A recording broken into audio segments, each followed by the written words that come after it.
During the fall of my sophomore year of high school, there was no prize I awaited more eagerly than the little plastic card with a red heart in the corner, a clear cutout of New Hampshire, and a probably horrendous close-up of my face.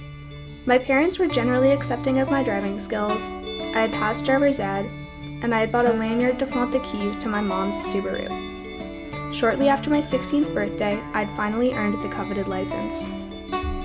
There was just one problem.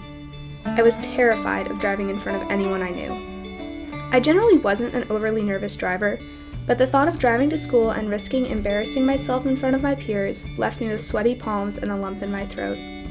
I'd missed events with friends, opportunities for day trips, and giving rides to underclassmen, all because I couldn't bring myself to get behind the wheel with anyone I knew in sight.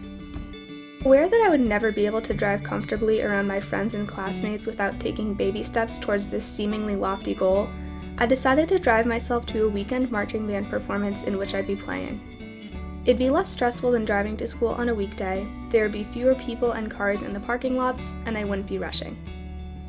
As I stepped into the car, my mouth went dry.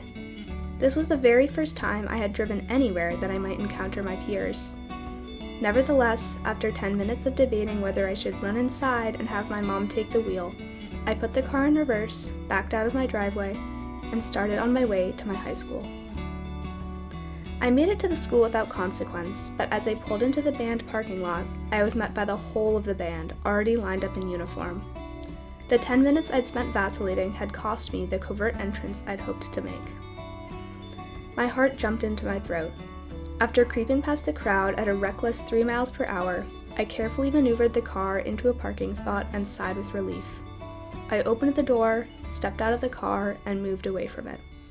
Or rather, the car moved away from me. I stood for a moment, watching the silver SUV drive itself toward the wall, then leapt into action. Sprinting for the car, I tumbled into the front seat, yanked the emergency brake, and stopped what felt like millimeters away from the wall. I'd forgotten to put the car in park. I was mortified. I sat in the car, dreading the moment when I'd have to face everyone who'd witnessed this spectacle. Finally, I mustered the courage to get up and join the group, and no one said a thing. I awaited laughter or whispers, but none came. Perhaps some of the band members had seen what happened, but really I was the only person who cared about my parking blunder. Even if they'd seen what occurred, they didn't hold me in lower esteem or poke fun at me. My fellow band members weren't watching me, ready to pass judgment. Rather, they were caught up in their own lives, consumed with their own worries, and concerned by what they felt to be their own inadequacies. In the days that followed, realization dawned on me. I'd been so frightened of the judgment of others that I had literally changed the way that I lived my life. Simply because of this unfounded fear, I'd wasted countless opportunities to spend time with friends or lend a hand to an underclassman. I'd lived this small part of my life purely for the way I'd be seen, and had nothing to show for it but regret. Honestly, I felt kind of stupid. I'd been so concerned about something that was only a figment of my imagination that I'd let it affect a small yet significant part of my life. As I considered this situation, I came to understand that it was a microcosm of my life as a whole. I realized that certain extracurricular activities that I participated in, certain mannerisms that I adopted, even certain ways that I chose to spend my free time, studying or being productive rather than spending time with friends or family, reflected my concern with how I was perceived by others. Of course, I could not immediately cut these commitments or habits out of my life, but I became more aware of the things I did to be esteemed by others.